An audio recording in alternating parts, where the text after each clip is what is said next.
kalagayan o pagkahiwalay natin sa ating Panginoon. Ito yung sinasabing kamatayan spiritual. Natin po pagkahiwalay sa Panginoon, wala po tayong magagawa sa ating kaligtasan. Sinasabi po na kaligtasan natin ay sa biyaya lang ng Panginoon at matatamulan po ito sa pananampalataya sa ating Panginoon sa Kristo.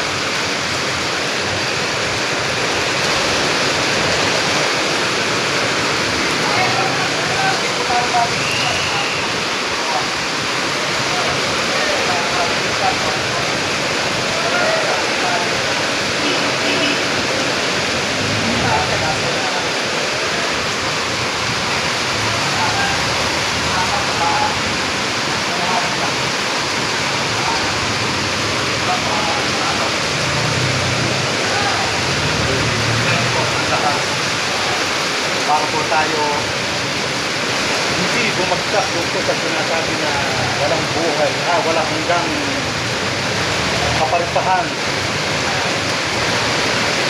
sa lugar ng nagbabagang apoy.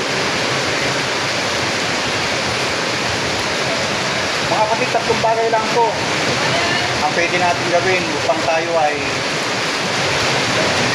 mapunta o maranasan natin o masapayin umapiling tayo sa ating Panginoon pagdating ng panahon.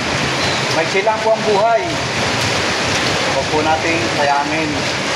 Pwede naman po na balance at trabaho. Ginagawa natin ang mga bagay na para sa ating pamilya. Sabay po nito ay paggawa po natin pananampalataya sa ating Panginoon Kristo. Manalip lang po tayo. Huwag tayo sa ating Panginoon Kristo. Amin natin na tayo makasalanan, hindi natin na makatawaran ko, pagsisihan natin. At pananampalataya tayo, manalip na ginawa ng Kristo sa puso ng Kalbaryo ay sapat na. Tanggapin po natin siya sa ating puso. Salamat po.